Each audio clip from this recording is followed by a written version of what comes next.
Hi friends, నమస్తే. నేను మీ మనోజ్ రెడ్డి. ఈరోజు మన కేఎంఆర్ ఛానల్ ఇంటర్వ్యూస్ ఛానల్లో ముఖ్యాంశాలు ఏంటంటే, కడియం శ్రీహరి గారు కేసీఆర్ గారిని ఉద్దేశించి, వారు నిన్న రోడ్ షోను ఉద్దేశించి వారు కడియం శ్రీహరి గారు కేసీఆర్ గారి మీద విమర్శనాస్త్రాలు సంధించారు. అసలు విమర్శనాస్త్రాలు సంధించడం అంటే యాక్చువల్గా చెప్పాలంటే నిన్న కేసీఆర్ గారు కడియం శ్రీహరి గారిని పెద్ద ఏం అనలేదు, వదిలేసింది అంతే. ఇక ఏదున్నా కూడా కార్యకర్తలు చూసుకోవాలన్నట్టు వదిలేసింది. కానీ ఈరోజు వారు ప్రెస్ మీట్ పెట్టి మహా అద్భుతంగా మేధావిలాగా మనం మాట్లాడడం చూసినాం. దాంట్లో ఎన్నో విమర్శలు అవి ఇవి చేయడం చూసినాం. సరే, వారి విమర్శలకు ఇవాళ ప్రతి ఒక్క విమర్శకు మనం ఒక బీఆర్ఎస్ కార్యకర్త లాగానే, నీకు పెద్ద నాయకులు అవసరం లేదు. మీ ఏదైతే విమర్శలకు కౌంటర్ ఇవ్వడానికి పెద్ద నాయకులు కూడా అవసరం లేదు, సామాన్యులే అవసరం. సామాన్య బీఆర్ఎస్ కార్యకర్తే మీ వాటికి కౌంటర్ ఇవ్వగలుగుతాడని నమ్ముతూ మేము మాట్లాడుతున్నాం. మీరేం మాట్లాడింది, కడియం శ్రీహరి గారు ఏం మాట్లాడిండో చూద్దాం. చూసి వారి మాట్లాడిన మాటలకు మన కౌంటర్స్ ఎట్లుంటాయో కూడా చూద్దాం. అంటే వారు మాట్లాడిన దానికి ఏమేం మాట్లాడినరు, ఎట్లెట్లా మాట్లాడినరు, ఇప్పుడు అవన్నీ చూద్దాం.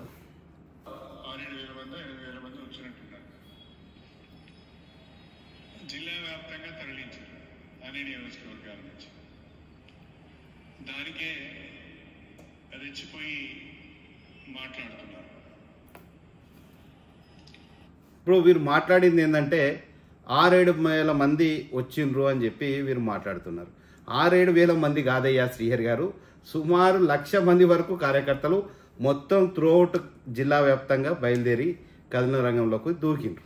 వారి ర్యాలీ అంటే సరే, మీకు 40 ఏళ్ళ నుంచి మీరు రాజకీయ వ్యవస్థ చేస్తున్నారు కదా, రాజకీయంలో ఉంటున్నారు కదా, మీ మీద ప్రేమగా కడియం శ్రీహరి అంటే గుడ్డలు చింపుకొని వచ్చే కార్యకర్తలు ఉన్నారా? లేరు కదా. ఎట్లయితే వస్తారో అన్ని పార్టీలకు ఏ విధంగా అయితే జనాలు వస్తారో, ఈ అన్ని పార్టీలు ఏ విధంగా అయితే జన సమీకరణ చేస్తారో మా పార్టీ కూడా అలానే చేసింది, జనాలు వచ్చింది. కానీ అక్కడ కొసమెరుపు ఏంటంటే ఎంత సంతోషం అనిపించిందంటే, ఫస్ట్ టైం కేసీఆర్ గారు అంటే ఏంది అన్నది మాకు తెలిసి వచ్చింది. ఒక చిన్న ఉదాహరణ చెప్తా, ఎందుకంటే ఇది వాస్తవంగా చెప్తా. మీ తిరిగా ప్రిపేర్ అయ్యి చెప్పేది ఏం లేదండి. కడియం శ్రీహరి గారు ప్రిపేర్ అయ్యి చెప్పడానికి ఏం లేదు, ఉన్న వాస్తవాలు చెప్తాం కాబట్టి ప్రిపరేషన్ కూడా అవసరం లేదు, ఉన్నది ఉన్నట్టుగా మాట్లాడవచ్చు. అయితే నిన్న మా ఊరు నుంచి కూడా ఒక 60-70 మంది కార్యకర్తలు, మా మండలం నుంచి 1,400 మంది కార్యకర్తలు బయలుదేరిన తర్వాత అక్కడ రష్, ట్రాఫిక్ జాము, ఫుల్ హెవీగా జనాలు ఉన్నారు. అయితే నేను మా కార్యకర్తలందరినీ ఏమన్నా అంటే, ఇక మీరు పోయి ఈ ట్రాఫిక్ జామ్లో ఇరుకుడు ఎందుకు ఇదంతా వాపస్ వెళ్ళిపోండి అంటే, వచ్చిన తర్వాత హన్మకొండకు వచ్చిన తర్వాత ఇక మీరు వెళ్ళండి, ఈ ట్రాఫిక్ జామ్లో ఇబ్బంది పడతారు అని అంటే, లేదని ఎవరు తిరిగి వెళ్ళకుండా వారు కేసీఆర్ గారిని చూడాలి, కేసీఆర్ గారిని కలవాలి, వారిని చూస్తే చాలు, వారు మాట్లాడింది వింటే చాలని చెప్పి ఒక 3 కిలోమీటర్ల అవతల వెహికల్ పెట్టుకొని నడిచి వచ్చి ప్రతి ఒక్క కార్యకర్త అంగి ప్యాంటు కూడా తడిసిపోయినాయి చెమటల. అంటే కేసీఆర్ గారు బస్ అంట ఒక 4-5 కిలోమీటర్లు ఉరికిండ్రు. దట్ ఈస్ వాట్ కేసీఆర్ అని నిన్న తెలిసింది నాకు. అరే, ఇంత ప్రేమ ఉంటుందా? అక్కడ చూస్తున్నాం చాలామంది ఎక్కడెక్కడనో ఆడవాళ్ళైనా మగవాళ్ళైనా కేసీఆర్ గారిని చూడాలి అన్న ఆకాంక్షతోటి, కేసీఆర్ గారు ఏం మాట్లాడతారో చూడాలనే సంకల్పంతో ప్రతి ఒక్కరు అక్కడికి రావడం జరిగింది. ఇక మీరు ఏదో జన సమీకరణ అంటే, జన సమీకరణ ఎట్లా చేస్తారో మీకు తెలుసు, మాకు తెలుసు. 40 ఏళ్ళ నుంచి రాజకీయ చరిత్ర కలిగిన వ్యక్తి మీకు చెప్పాలనా? అంటే మీరైతే సపరేట్గా హైదరాబాద్కు పోయినా జన సమీకరణ ఎట్లా చేస్తారో, మళ్ళీ వాపస్ వచ్చేటప్పుడు వారికి మందు గిందు అయితే ఎలా చేస్తారో అందరికి తెలియదా? నేను ఎవరికి మందాగియా అంటాం, మధ్యలోకి వచ్చేసరికి అందరినీ మందాగిస్తాం. ఏందండి మీరు మాట్లాడేది? మీరు ఎట్లా చేస్తారంటే ప్రతి ఒక్క మాట, మీరు మాట్లాడే ప్రతి ఒక్క మాట. హైదరాబాద్లో ఒకసారి కేటీఆర్ గారి మీటింగ్ అయితే మేము అందరం వెళ్ళాడు, మీటింగ్లో కూర్చున్న తర్వాత వీరు చెప్పింది ఏంటంటే, సార్ నేనైతే ఎవ్వరికి మందు డబ్బులు ఇవ్వకుండా రాజకీయం, డబ్బులు మందు ఇవ్వకుండా రాజకీయంలో గెలుస్తారా? నువ్వు మందు ఎప్పుడు పంచలేదా? మందు తాగలేదా మీ కార్యకర్తలకు? ఎంత పచ్చి అబద్ధం. ఆ మీటింగ్లో చెప్పిన తర్వాత సార్ దగ్గరకు వచ్చినాం, మీటింగ్ పోయినాం, అందరం రిటర్న్ అవుతా అంటే అందరు కార్యకర్తలు, అబ్బాయి ఏముంటుంది అబ్బాయి, ఇక ఏదో లంచ్ తినిపిస్తాడు కావచ్చు, పంపిస్తాడు సార్, భువనగిరిలో ఆగమన్నాడు అందరినీ. వివేరా హోటల్లో భువనగిరిలో మీరు అందరిని ఆగమన్నారు. ఆగమని బ్లాక్ లేబుల్ మందు పెట్టారండి. 4,000 రూపాయలు 5,000 రూపాయల బాటిల్ మందు పెట్టి తాగిచ్చారు అందరికీ. మర్చిపోయారా? సరే, మర్చిపోతే మళ్ళీ గుర్తు చేస్తున్నాం. అంటే అందరు కార్యకర్తలు అన్నారు, సార్ ఓన్లీ భోజనం పెడతాడు, మందు ఏం పెట్టాడు అంటే 100% సారు మందాగి ఇచ్చే రకమే. ఆయన చెప్పేది ఒకటి ఉంటుంది, చేసేది ఒకటి ఉంటుందని తమ ముఖ్య కార్యకర్తలకు కొందరికి చెప్పాను. అప్పటికి కూడా మీ మీద నమ్మకంతో ఆ ఎడ్డి కార్యకర్తలు ఉంటారు కదా, మీకున్న కొంచెం 2-3 ఎడ్డి కార్యకర్తలు, వాడు అక్కడికే ఆల్రెడీ హైదరాబాద్లో మందాగి బయలుదేరిండట. మందాగి బయలుదేరితే భువనగిరికి వచ్చిన తర్వాత అయ్యమ్మ మందు పెట్టిండు సారు, మందు పెట్టిండు అని మళ్ళీ నాకు ఫోన్ చేసి, అబ్బా అన్న నువ్వన్నట్టే అయింది బావా, మందు పెట్టిండు సార్కి ఇట్లా అనుకోలేమేమో అంటే, మందు పెడతాడు ఆయన, మాట్లాడిండు అంటే దానికి ఆపోజిట్గానే ఆయన చేస్తాడు. ఇలా కేసీఆర్ గారు మాట్లాడిందో మనసులో ఒకటి ఉంటుంది, బయట ఒకటి మాట్లాడుతున్నంటారు, మీరు మాట్లాడతారు. ఇది నీ కార్యకర్తలందరి సాక్షిగా జరిగిన కథ. ఇగో ఇది అంటే ఒక మందు పెట్టుడు. ఈ కార్యకర్తల మీద మీరు 7-8 వేల మంది అంటారు కదా, 7-8 వేల మంది గారు 1,00,000 మంది కార్యకర్తల పైన ఉన్నారు. ఇంకా ఇక మీరు చేసే ఒక్కొక్క కామెంట్లు ఏదో చూద్దాం.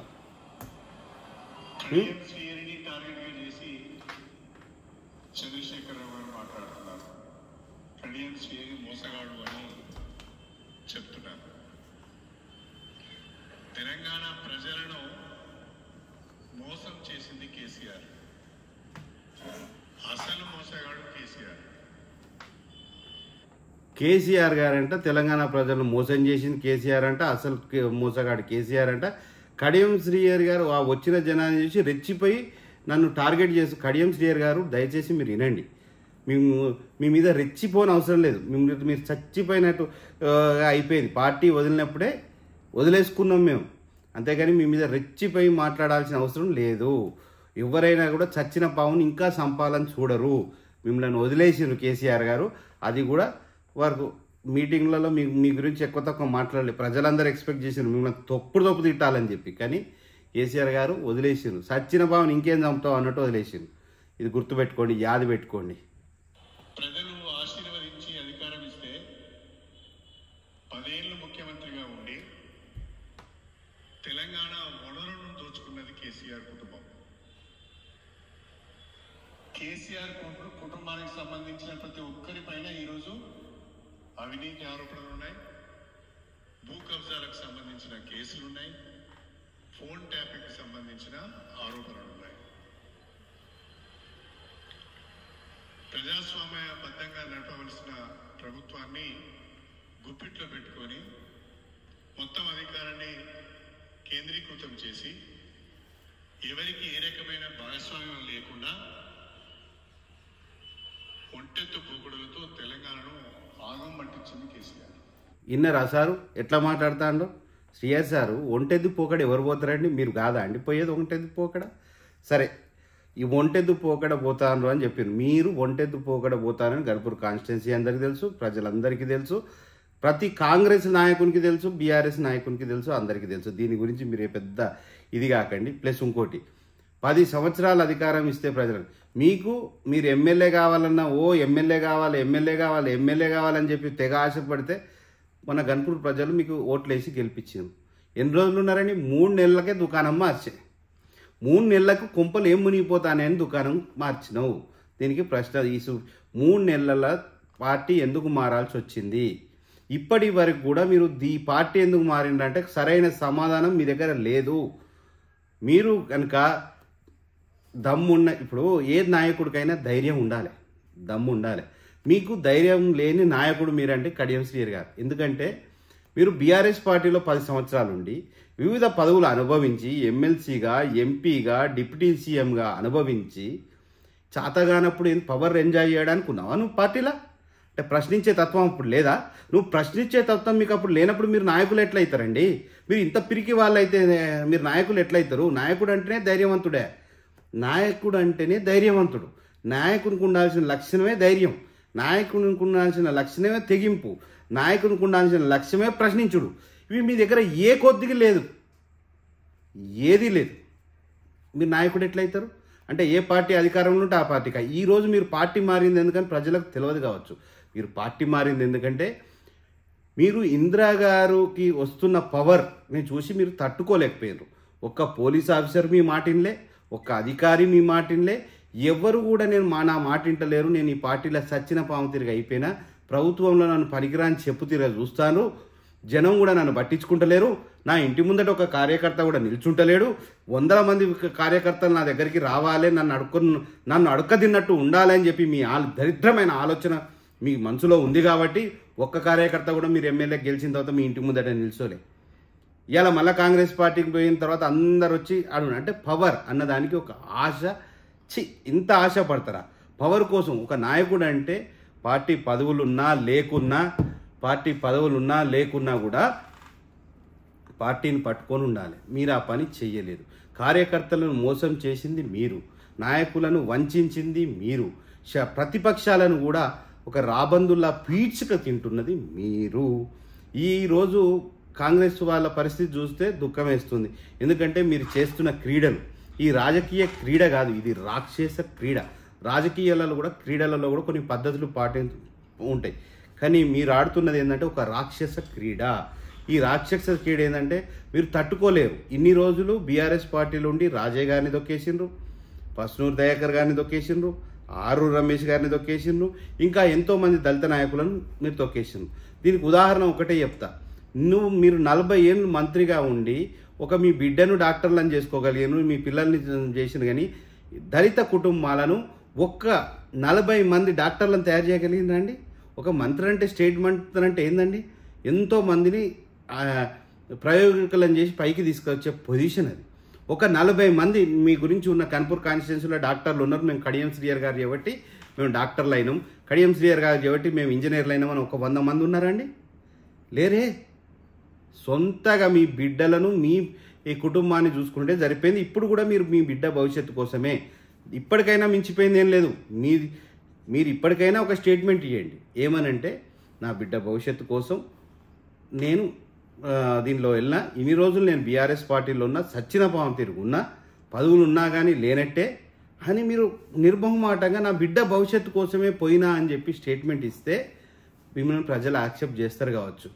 ఎందుకంటే ఈ 72 అంటే దగ్గర సావు దశకు పోయే రోజులలో మీరు పార్టీలు మారుడు ఏందండి?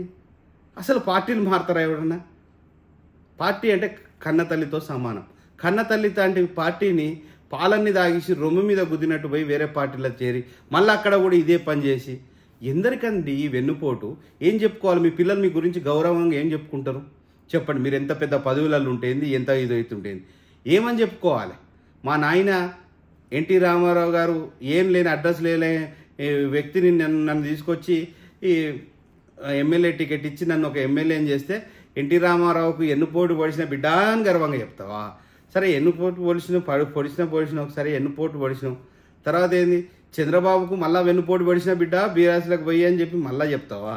లేకుంటే ఇప్పుడు బీఆర్ఎస్కు వెన్నుపోటు, కేసీఆర్ గారికి వెన్నుపోటు పొడిచి మరి కాంగ్రెస్ పోయినా అని చెప్తావా?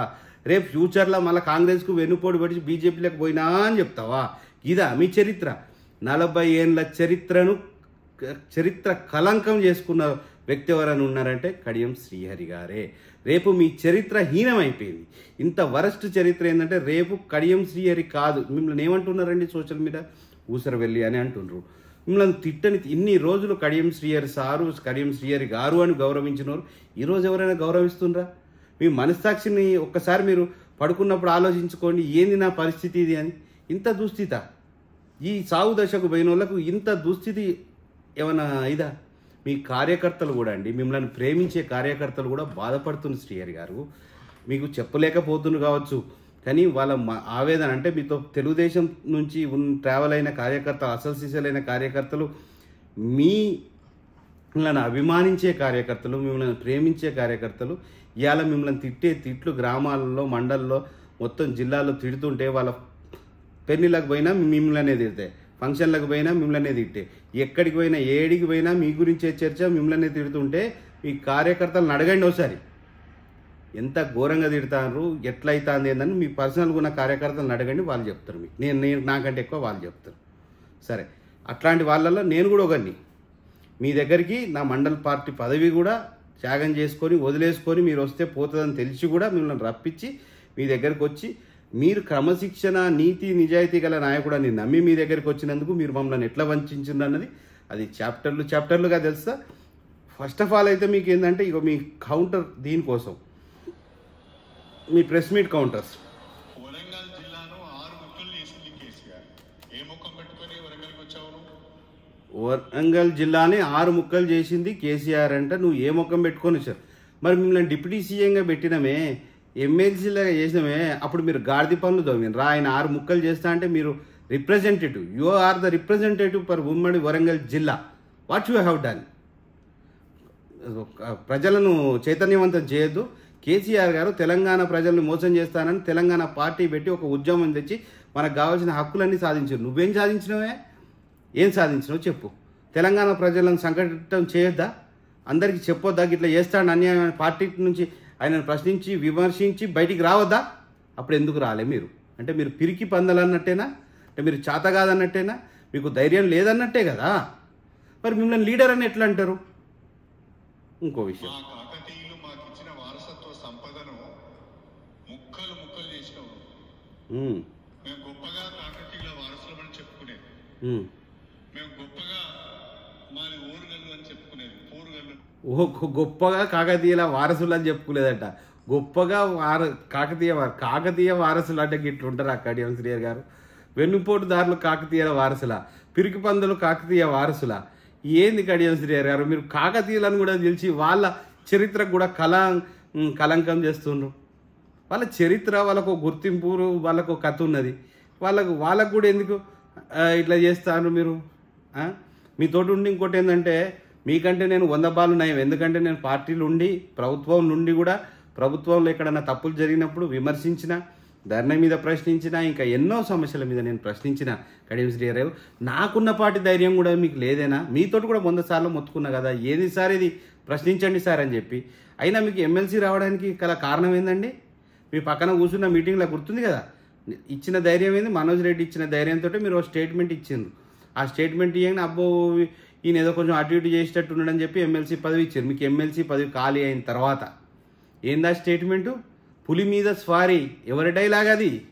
పులి మీద స్వారీ. మీకు కూడా డైలాగులు అవన్నీ అందించిన వ్యక్తిగా చెప్తున్నా నేను. ప్రశ్నిస్తే అప్పుడు మీ పదవి కోసం ప్రశ్నించాను, ప్రజల కోసం ప్రశ్నించలే. మీ ఎమ్మెల్సీ పదవి అయిపోయిన తర్వాత దాన్ని రెన్యువల్ చేయకుంటే దళిత బంధు మీద మీరు ఒక ఇచ్చిన కామెంట్ ఏంది? దళిత బంధు అన్నది పులి మీద స్వారీ అన్నారు. అనగానే అబ్బో కడియం శ్రీగారు ఏమో రివర్స్ అయ్యేటట్టు ఉండడం ఎంబడే పదవి ఇచ్చాం. పదవి ఎంగ మళ్ళీ ఇంట వంటివి ప్రజల గురించి ఆలోచించినామా? కాకతీయులు అంటానో, చరిత్రలు అంటానో, వాళ్ళు ఇచ్చిన మనోధైర్యం అక్కడ ఎటుపోయింది మీ మనోధైర్యం? మీకు పదవి ఇవ్వకుంటేనే నీ మనోధైర్యం మీరు మాట్లాడతారని చెప్పి. అంతే తప్పించి ప్రజల గురించి ఆలోచించేటట్టు పోట్లాడాలి. నువ్వు పదవి ఎంగనే ఇంట్లో బంటావు, డిప్యూటీ సీఎం తీసుకొని ఇంట్లో బంటావు. ఎందుకండి పదవి? డిప్యూటీ సీఎం ఎందుకు? ఎమ్మెల్సీ ఎందుకు? 40 సంవత్సరాలుగా మీకు ఎందుకు ఈ పదవులు? మీరేమైనా స్కూల్ టీచరా? స్కూల్ టీచర్ అయిపోయింది, టీచింగ్ అయిపోయింది. కోచింగ్ అయిపోయిన తర్వాత రాజకీయ నాయకుని తిరిగి వచ్చిన తర్వాత రాజకీయ నాయకుని బుద్ధులు ఉండాలి, ఆ తెగింపు ఉండాలి, ఆ కథట్లు ఉండాలి. అంతే తప్పించి మళ్ళీ రాజకీయంలోకి వచ్చినాక కూడా స్కూల్ టీచర్ల క్రమశిక్షణ ఇట్లుండాలి అట్లుండాలి. ఏంది క్రమశిక్షణ? ఇవాళ ఏ జిల్లా అని చెప్పుకోవాలో అర్థం కావడం లేదు. ఏ జిల్లా అని చెప్పుకోవాలో అర్థం కావట్లేదు. ప్రస్తుతం ఉన్న వరంగల్ జిల్లాలో, చదువుకున్నది హన్మకొండ జిల్లాలో, ఉద్యోగం చేసింది జనగామ జిల్లాలో. ఇప్పుడు నేను ఏ జిల్లా అని చెప్పుకోవాలో నాకే అర్థమవుతుంది. నా నియోజకవర్గం ఇప్పుడున్నది జనగామ జిల్లాలో. ఈ దుస్థితికి కారణం ఎవరు అంట? ఏ జిల్లా అని చెప్పుకోవడానికి. అసలు కడియం శ్రీయర్ అంటే ఇప్పుడు మీరు ఏ పేరు చెప్తారు? నీతి నిజాయితీలకు మారు పేరు కడియం అని ఇదివరకు చెప్పుకునేది. అసలు ఇప్పుడు మిమ్మల్ని ఏ పేరు చెప్పుకుంటారు? మీకు జనం పెట్టిన పేరు ఊసరవెల్లి అని చెప్పుకుంటారా? లేకుంటే వెన్నుపోటుదారుని అని చెప్పుకుంటారా? లేకుంటే మోసగారులు అని చెప్పుకుంటారా? దీని గురించి ఆలోచించండి అండి. మళ్ళీ మీరు ఏ జిల్లా పేరో చెప్తారు. ఏదో పేరే కదా, అడ్రస్. ఈరోజు ఈ అడ్రస్ ఉంటుంది, రేపు ఇంకో అడ్రస్ ఉంటుంది. సరే అడ్రస్ గురించి తర్వాత లేండి, కానీ మీ గురించి ఏం చెప్పుకుంటారు ప్రజలకు? అంటే నెక్స్ట్ యువతకు మీరు ఎట్లాంటి మెసేజ్ ఇస్తున్నారు? అంటే మీరు రాజకీయ వారసులను తెస్తున్నారు రాజకీయంలోకి. అంటే 40 ఏళ్ళుగా మీ బిడ్డ కంటే ఎవరు లేరా? ఎవరిని తీసుకొచ్చి లాంచ్ చేయలేదు ఎందుకో? రాజకీయ వారసులుగా ఎందుకో తీసుకురాలే? గన్పూర్ కాన్స్టిట్యున్సీలో ఏం మొగోడు లేడా అండి? ఇంత మీ చేయి కింద పెరిగిన ఎవరిని కూడా ఎందుకో నాయకులను తయారు చేయలే? ఎంతమందిని తయారు చేసిన నాయకులను? 40 ఏళ్ళుగా సంవత్సరానికి ఒకరు చేసినా కూడా 40 మంది అవుతారు పెద్ద నాయకులు. మీరు ఎవరిని డెవలప్ చేయలేదు. సర్పంచ్గా ఉన్నాడు సర్పంచ్గానే ఉన్నాడు, మండలాధ్యక్షుడు మండలాధ్యక్షుడు ఉంటాడు, జెడ్పీటీసీ ఉన్నాడు, జెడ్పీటీసీ అని ఉంటాడు. మీ అందు ఎవ్వరు కూడా డెవలప్ కాలేదు. అర్థమైందండి? మీరు ఇంకోరిని విమర్శించుడు కాదు, మీ ఎవరిని కూడా మీరు డెవలప్ చేయలేదు. ఏ ఒక్క కార్యకర్తను కూడా చేయలేదు. మీ కార్యకర్త ఊరు దాటలేదండి. ఎవరు ఊర్లో ఉన్న కార్యకర్త ఊరు దాటలేదు. కనీసం రాజయ్య గారి కార్యకర్తలను ఊరు నుంచి మండలం పోయిన, మండలం నుంచి నియోజకవర్గం నుంచి జిల్లా నాయకులైన. మీ నాయకులైతే దాటలే, మీ కార్యకర్తలు. సారీ, ఎవరు అడిగారని వరంగల్ జిల్లాను మీరు 6 ముక్కలు చేశారు. ఇవాళ దయనీయమైన పరిస్థితిలో ఎవరు అడిగారని వరంగల్ జిల్లాను 6 ముక్కలు చేశాను అంటాను. మరి ఇదే ముక్క మీరు ఎందుకు అడగలేదు? ఇంతకుముందు గతంలో మీరు ఎందుకు అడగలేదు? సూటి ప్రశ్న. ప్రజలే స్పందిస్తున్నట్టుగా మీరు భావించండి. మీకు ఇంకా కూడా డౌట్ ఉండేది ఉంటే మీరు ఇలా కూర్చొని కాంగ్రెస్ కండువా కప్పుకొని మాట్లాడుతున్న మాటలు, బీఆర్ఎస్ కండువా కప్పుకొని కాళేశ్వరం మీద ఎట్లా మాట్లాడినరో జనం చూసిండ్రు, మళ్ళీ కాంగ్రెస్ కండువా కప్పుకొని ఎట్లా మాట్లాడుతారో జనం చూసిండ్రు. అంటే ఒక్క 2 నెలలనే, నెల రోజులలోనే ఇంత మార్పా? మార్చ్ 1కు ఏప్రిల్ మార్చికు మారిపోయే కడియం శ్రీహరి గారు మీరు విమర్శించుడు అన్నది తగదు సార్, మీకు తగదు. ఇక మీ పని అయిపోయింది. Chapter close. Kadiyam chapter close with కలంకం హిస్టరీ. ఇక మీ గురించి చూడండి. ఇక నిజంగా చెప్తున్నా ఏంటంటే ఇది చరిత్రహీనమైనరు. ఈరోజు చరిత్రహీనమైనరు. కావలిస్తే మీ దగ్గర ఉన్న కార్యకర్తలను పిలిపించుకొని అడగండి. ఒక దద్దమ్మల కాదు, నిజంగా మిమ్మల్ని ప్రేమించేవారు. అంటే మీలాగా ఏ పార్టీ కంటే ఆ పార్టీకి పోయి అవసరాల కోసం, పైరోల కోసం ఉన్న కార్యకర్తలను కాదండి. మిమ్మల్ని నిజంగా ప్రేమించే కార్యకర్తలను మిమ్మల్ని మనసులో పెట్టుకొని, గుండెలో పెట్టుకున్న కార్యకర్తలు ఒక 40 మంది ఉంటే రూమ్లో కూర్చోబెట్టుకొని అడగండి పరిస్థితి ఏందిరా అని. ఎంత దారుణంగా ఉంటుందో వాళ్ళు ఇంత ఏడ్చి మీ మీద పడి ఏడుస్తారు. అట్లాంటి పరిస్థితి ఉన్నది బయట. మీకు అర్థమైతలేదు కావచ్చు. ఇంకా మీకు ఇంకొక టిస్ట్ ఏంటంటే ఎవరన్నా సొంత బలం మీద గెలవాలి. పార్టీ టికెట్ ఇవ్వకుంటే ఇండిపెండెంట్గా గెలిచే సత్తా ఉన్న నాయకుడు అసలు సిసలైన నాయకుడు. మీరేందండి పార్టీ కష్టకాలంలో ఉన్నప్పుడు మిమ్మల్ని టికెట్ ఇస్తే ఈ టికెట్ వద్దు మర్రో అని పారిపోతానంటే మీకు ఎంత పిరికొల్లు అన్నట్టు. అంటే మీ ఇండివిజువాలిటీ లేదా మీకు? అంటే మీ 40 ఏళ్ళ చరిత్రలో మీరు ఒక చరిత్ర పెట్టుకోలేదా? అంటే చరిత్ర సృష్టించలేదా? చరిత్ర పెట్టుకోలేదా? ఇంత పిరికి వాళ్ళ పోయి కాంగ్రెస్ పార్టీలో కండువా కప్పుకొని గెలవడం. కాంగ్రెస్ పార్టీలో ఒక కుక్కని పెట్టినా గెలిచేది, ఒక గాడిదని పెట్టినా గెలిచేది. ఎందుకంటే అందరు ఎమ్మెల్యేలు కాంగ్రెస్ పార్టీ వాళ్ళు ఉన్నారు కాబట్టి దాని బలం అట్టుంది ఫర్ సపోజ్. కానీ ఈరోజు కాంగ్రెస్ పార్టీ పరిస్థితి ఏంటంటే మీరు పోయిన తర్వాత వాళ్ళు నిన్ను గెలిపించుకోలేక సావజాచే ప్రయత్నం అయిపోయింది. అంటే ఎంత దుస్థితికి ఎవరు దిగజారినరు? కాంగ్రెస్ పార్టీని మీరు పోయి జాయిన్ అవ్వడం వల్ల దిగజారింది. ఇవాళ 4 లక్షల 5 లక్షల మెజార్టీ వచ్చే కాంగ్రెస్ పార్టీ ఇవాళ గెలుస్తావా సస్తావా అన్నట్టున్నది. నిన్ను తీసుకురావడం వల్ల ఇట్లున్నది. అన్ని రకాలైన అవినీతికి కారకులు. 3 నెలల్లో ఏదో అద్భుతం జరగబోతుంది అని చెప్తున్నారు టీఆర్ఎస్ వారు. ఎస్, 3 నెలల్లో అద్భుతం జరగబోతున్నది. రాష్ట్రంలో 17 లోక్సభ స్థానాలకు ఎన్నికలు జరుగుతున్నాయి. ఏ ఒక్క లోకసభ స్థానంలో కూడా బీఆర్ఎస్ పార్టీ గెలవడం లేదు. 3 నెలల తర్వాత బీఆర్ఎస్ మూతపడబోతున్నది. అదే 3 నెలల తర్వాత బీఆర్ఎస్ మూత పడిపోతున్నది అంటారు. ఇది ఎంత దారుణం. అంటే ఎంపీ సీట్లు గెలిస్తేనో గెలవకుండానో మూతపడే పార్టీ అయినా బీఆర్ఎస్ అసలు ఎట్లా పుట్టింది? బీఆర్ఎస్ చరిత్ర ఏంది? మీరు నాయకుడు కాదు. ఫస్ట్ కడియం శ్రీహరి ఈజే ఆయన గురించి చెప్పాలన్నా కూడా ఆయనకు పదాలు కొన్ని ఉంటాయి కదా, ఆ పదాలు మనం ఉపయోగించాలన్నా కూడా ఘోరంగా ఉన్నది. మీరు నాయకుడు గారు. ఎన్టీ రామారావు గారు ఉన్నప్పుడు ఆ పార్టీలో ఉన్నారు, చంద్రబాబు ఉన్నాడు మళ్ళీ దాంట్లోనే ఉన్నారు, కేసీఆర్ గారు దీంట్లోనే ఉన్నారు. They are fighters. NT Rama Rao గారు ఫైటరే కావచ్చు, చంద్రబాబు నాయుడు ఫైటరే కావచ్చు, కేసీఆర్ గారు ఫైటర్. వీళ్ళందరూ ఫైటర్స్లా మీరున్నారు. సిగ్గుందా? నీకు సిగ్గుందా? నువ్వు ఒక్క లీడరు కాదు. నువ్వు ఎవరు ఏ పార్టీలో నాయకత్వం వహిస్తా నీకు నాయకుడుగా చంద్రబాబు నాయుడు ఉన్నప్పుడు ఆయన మీద కేసులు లేవా? ఎన్టీ రామారావు గారి మీద కేసులు పెట్టలేదా? చెప్పులు ఇసిరేశారు కదండి, అంతకంటే పెద్ద అవమానమా? చంద్రబాబు నాయుడు మీద కేసులుండి మొన్నటిదాకా జైల్లోకి పోయింది కదా మీ ఎక్స్ బాసు. ఇలా కేసీఆర్ గారి మీద కేసులు ఉన్నాయంటే దే ఆర్ ఫైటర్స్ మీద కేసులు ఉంటాయి, ఫైటర్స్ బిడ్డల మీద కేసులు ఉంటాయి, ఫైటర్స్ కొడుకుల మీద కేసులు ఉంటాయి. రేపు మాలాంటి వాళ్ళ మీద కేసులు ఉంటాయి. మీలాంటి రాక్షసులతో కొట్లాడినప్పుడు రేపు మాలాంటి వాళ్ళ మీద కేసులు ఉంటాయి. కేసులు ఉన్నంత మాత్రాన అంటే నువ్వు తప్పించుక తిరుగుతావు. ఏ పార్టీ అధికారంలో ఉంటే ఆ పార్టీలకు తప్పించుక తిరుగుతావు. దొంగల మాదిరిగా తప్పించుక తిరుగుతారు మీరు. కాబట్టి మీ మీద కేసులు ఉండవు. నీ మీద కేసు ఇప్పుడు మీరు అన్నదే చెప్తున్నా. ఎందుకంటే మీ మీద కేసులు తప్పించుకోవడానికి మీరు చేసిన అవినీతి ఈ చిట్టా బయటికి వస్తుంది. కాంగ్రెస్ వాళ్ళు గుంజుతారు, తెలిసి తెలియకనో వాళ్ళ మీద నోరు జారినా వీళ్ళు నా సంగతే చెప్తారన్న భయంతో మీరు ఈరోజు పార్టీ మారినరు. మీరు ఫోన్ ట్యాపింగ్ల గురించి మాట్లాడుతున్నారు. ఎస్, మీకు ఫోన్ ట్యాపింగ్ల గురించి మాట్లాడాను కదా. మీరు ఫోన్ ట్యాపింగ్లు చేయించలేదా? ఎవరెవరి ఫోన్లు ట్యాపింగ్లు కావాలి, ఎవరెవరి కావాలి, రాజయ్య కావాలి, రాజయ్య చుట్టుపక్కల ఉన్న వాళ్ళే కావాలని చెప్పి అడగలేదా? టీవీ ఛానల్లో నన్ను అడిగినట్టు సాక్ష్యాలు చూపెడితే ఏం చేస్తారు కడియం శ్రీహరి గారు?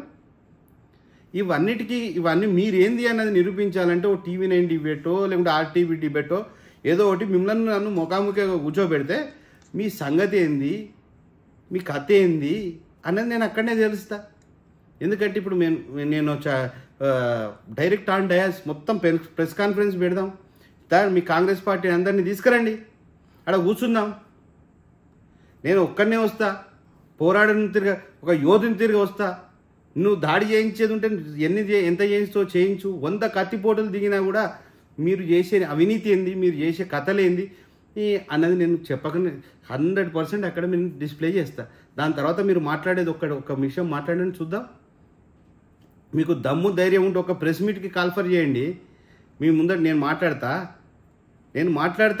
నా దగ్గర సాక్ష్యాలు ఆధారాలు లేకుంటే నేనేం మాట్లాడేటోని కాదు. ఏదో ఉత్త బురదల్లి ఈ పార్టీలు ఉంటే ఈ పార్టీకి జై, ఆ పార్టీలు ఉంటే ఆ పార్టీకి జై. మిమ్మల్ని చూసి నేర్చుకుని ఇప్పుడు నేను ఈ పార్టీకి ఉన్నట్టు మాట్లాడేటోని మొన్నటి వరకు.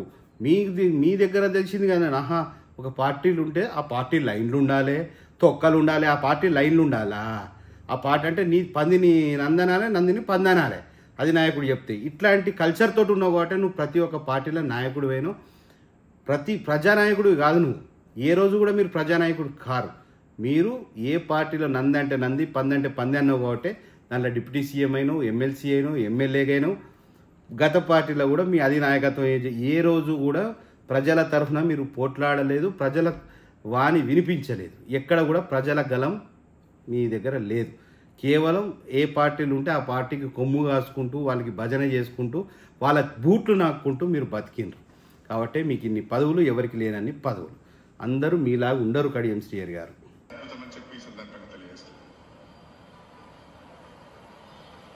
చివరికి మెదక్లో కూడా గెలిచే పరిస్థితి లేదు. ఓటింగ్ శాతము ఇక్కడ గెలిచేస్తా లేదు, మెదక్లో గెలిచేది లేదు అంటున్నారు కడియం శ్రీహరి. బాబు ఎక్కడ గెలిచేదో ఏమో తెలియదు, తర్వాత సంగతి. కానీ వరంగల్లో మీరు మీ బిడ్డ ఓడిపోవడం మాత్రం ఖాయం. ఎందుకు ఓడిపోతారు అన్నది కూడా నేను చెప్తా. ఎందుకు ఓడిపోతారు అన్నది కూడా నేను చెప్తా. ఇక నెక్స్ట్ మీ కౌంటర్కి నేను చెప్తా ఎందుకు ఓడిపోతారు ఏంది అన్నది కూడా నేను చెప్తా. కానీ ఫస్ట్ కాంగ్రెస్ పార్టీ ఓడిపోయే సీటు అది ఏదైనా ఉన్నదంటే అది వరంగల్. ఇది పడిపోయింది బీఆర్ఎస్. బీజేపీకి 25 నుంచి 30% వస్తే బీఆర్ఎస్ది 30% నుంచి 20% పడిపోయింది. రెండో స్థానం కొరకు కొట్లాడుకునే పరిస్థితి కూడా లేదు ఇప్పుడు. ఇక మొన్నటి వరకు అనుకున్నాము బీజేపీ బీఆర్ఎస్ రెండో స్థానం కొరకు రాష్ట్రంలో కొట్లాడుకుంటారేమో. కానీ ఇప్పుడు ఆ పరిస్థితి కూడా లేదు. రెండో స్థానానికి బీజేపీ వచ్చింది. ఇగో ఈయన రెండో స్థానం, మూడో స్థానం అంటాడు. మూడో స్థానానికి పడిపోయిన బీఆర్ఎస్ అంటాడు, రెండో స్థానానికి బీజేపీ అంటాడు, మొదటి స్థానం కాంగ్రెస్. మీలాంటి నాయకులను పెట్టుకొని ఏం చేయమంటారండి? మీలాంటి నాయకులను పెట్టుకొని ఏం చేయవు. సరే, నువ్వు పెద్ద ఉత్తమునివి, మంచి పురుషోత్తముడివి, పురుషులలో పురుషుని వేరయ్యా, కడియం శ్రీహరి వేరయ్యా అన్నట్టు మీరు ఉన్నారు కదా అని చెప్పి మీకు టికెట్ ఇస్తే మీరు వెన్నుపోటు దారులు పొడిచిన తర్వాత మొదటి పొజిషన్ ఏంది, రెండో పొజిషన్ ఏంది, థర్డ్ పొజిషన్ ఏంది. కానీ మీరు ముంచినంత మాత్రాన పార్టీ మునగదయ్యా.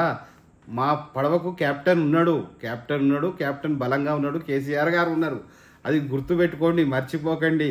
రెండో స్థానమా, మూడో స్థానమా, మొదటి స్థానమా అన్నది ఎలక్షన్లో మీకు బాగా రుచి చూపెడతారు. దాని గురించి మీరు టెన్షన్ పడకండి.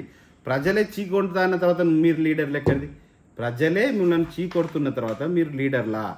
ఎలక్షన్లో గెలుపు ఓటమి తర్వాత అండి మీరు అసలు ఏమని చెప్పుకోవాలి? మీ బిడ్డలు ఏమని చెప్పుకోవాలి, మీ మనవరాళ్ళకి ఏమని చెప్పాలి? కడియం తాత కథ అంటే ఏం చెప్పాలి? కడియం తాత అంటే ఏమని చెప్పాలండి? అది ఆలోచించండి. ప్రజలందరికీ అలా అర్థమైపోయింది. మీ మనవరాళ్ళు బడికి పోయినా కూడా మీ తాత ఇట్లా అంట, మీ తాత అట్లా అంట అని అంటారు. రేపు ఇవన్నీ వినడానికి మీ చెవులు మంచిగా పనిచేసేటట్టు చూసుకోండి. మీ కళ్ళారా వాళ్ళు ఏడ్చుకుంటే ఇంటికి వస్తే తిరిగి చూసుకోండి. ఎందుకంటే మీ గురించి ఎట్లా విమర్శిస్తారు ఏంది అన్నది మీకు అర్థమవుతలేదు కావచ్చు రేపు. ఎందుకంటే మీ కార్యకర్తలు కొంతమంది మీకు భయపడి చెప్పట్లేదు కావచ్చు, sir super sir duper sir అంటారు కావచ్చు. కానీ మీరు చేసిన పార్టీ మార్పు అన్నది కార్యకర్తల గొంతు కోసిపోయినారు కాబట్టి, అదేవిధంగా పార్టీని నట్టేట ముంచిపోయినట్టుగా మీరు చేసిండ్రు. ఏదో పెద్ద నేనే నా అంత వీరుడు లేడు శూరుడు లేడు బీఆర్ఎస్ పార్టీలు అన్నట్టు రెచ్చిపోయి అమాంతం ఒకటేసారి జంప్ చేశాను. మీరు జంప్ చేయడానికి గల కారణం ఏంది? పాపం అమాయకుల కార్యకర్తలకు తెలియదు, నాయకులకు తెలియదు మీ నిజ చరిత్ర ఏందన్నది. మీరు మందు పెడతారన్న సంగతి నేను మీ కార్యకర్తలకు చెప్పిన. మీరు 1,00,000 మెజారిటీతో వస్తా అన్నప్పుడు కాదయ్యా 5,000 నుంచి 10,000 లోపు మీ మెజారిటీ ఉంటుందని కార్యకర్తలతో చెప్పినోని, నేను తిరిగినోని. కాబట్టి మీరు ఏంది అని విలువ ఉన్నోనికి విలువ ఇయ్యరు, విలువ లేనోనికి విలువ ఇస్తారన్న సంగతి అందరికీ తెలిసిన విషయమే. చదువుకున్నోని ఎవరన్నా ఎన్కరేజ్ చేసినావా? నీకు నీ దగ్గర ఒక్క మంచి కార్యకర్తను చూపెట్టు, ఒక కార్యకర్త వీడు మంచి చదువుకున్న కార్యకర్త, వీడు ఏ తప్పులు చేయనటువంటి కార్యకర్త, వీడు భూ కబ్జాలకు పోని కార్యకర్త, వీడు పేకాటలు ఆడని కార్యకర్త, వీడు పేకాట ఆడి దొరకని కార్యకర్త, వీడు బెట్టింగ్లు పెట్టి దొరకని కార్యకర్త. చెప్పండి అయ్యా, మీరు మీ దగ్గర ఎంతమంది కార్యకర్తలు ఉన్నారు? 26 ఎంతమంది కార్యకర్తలు ఉన్నారు? అట్లా ఎంతమంది నాయకులు ఉన్నారు? ఎంతసేపు వాని మెదడుల గుజ్జుండని నువ్వు పక్కన పెట్టుకుంటావు. అట్లాంటి వాళ్ళను నాయకులను తయారు చేస్తావు, మూర్ఖులను. వాడు ఎందుకు నీకోసం మూర్ఖంగా పనిచేసే మూర్ఖ పోలను తయారు చేస్తే తప్పించి ఒక మంచి నాయకుడు మీ దగ్గర లేడు. ఉంటే నాలాంటి వాడిని ఒక్కరిని చూపెట్టు, సరిపోతుంది. నువ్వు గెలిచినట్టే. ఒక్కరిని చూపెట్టు, ఒక్క నాయకుడిని, మీ పక్కనున్న ఒక్క నాయకుడిని, నాలాంటి వాడిని ఒక్కరిని చూపెట్టు, మీరు గెలిచినట్టే.